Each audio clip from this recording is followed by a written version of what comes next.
Hola, soy Antonio Hernández y hoy les voy a hablar sobre la Paz de Westfalia. Pero antes de hablarles de la Paz de Westfalia en sí, voy a hablar sobre los antecedentes de esta.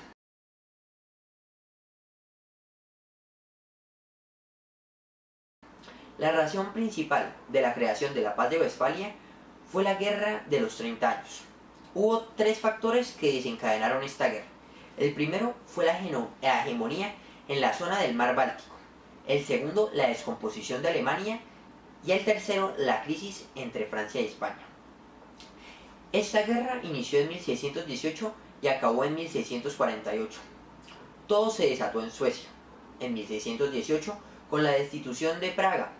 Un año después, en 1619, Fernando II es nombrado emperador del Sacro Imperio junto a la Iglesia Católica.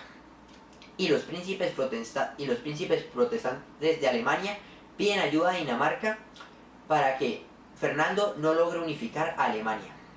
En 1920, Fernando vence a los nobles protestantes de la revuelta de Bohemia y los hombres de Dinamarca fueron derrotados y firman la paz con Fernando.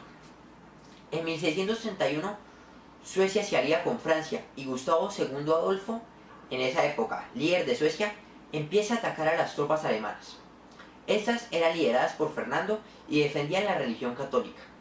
En 1632 muere Gustavo II Adolfo y Francia crea una alianza con algunas potencias como Suecia, Holanda, Suiza, entre otras.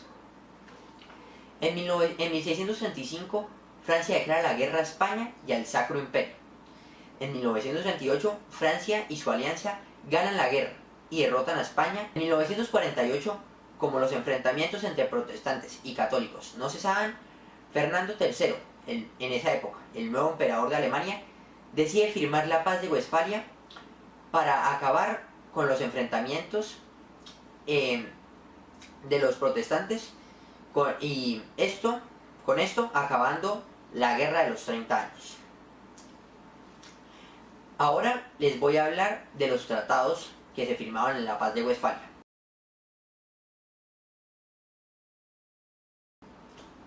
Con estos tratados se firmó la paz de la Guerra de los 30 años en Alemania y la Guerra de los 80 años en la que participaron España y los Países Bajos.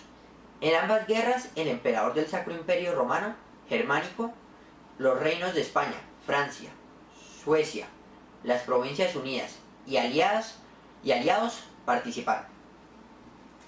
El nombre de la Paz de Westfalia proviene de que esta fue firmada en la Sala de la Paz del Ayuntamiento de Münster, en la región de Westfalia.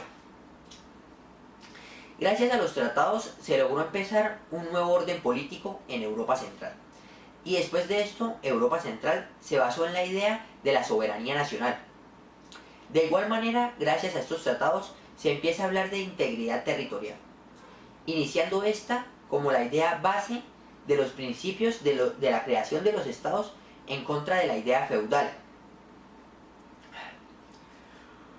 Muchos cambios culturales surgieron en esta época, en este periodo, como la aceptación del luteranismo, el calvinismo y el catolicismo, y además se rompe la idea de universidades cristianas. Las consecuencias de esta paz fueron la creación de Prusia. En esa época, una región conformada por varios países, que tomaba gran parte de Europa.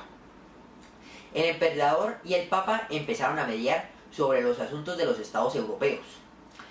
El papado queda fuera definitivamente de la participación que estaba ejerciendo en las decisiones políticas.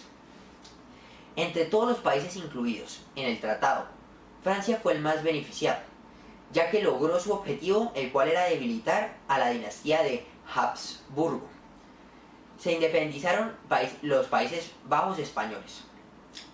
Además, cada país podía elegir la relación cristiana que quisiera. Y por último, nace el nacionalismo en 1645.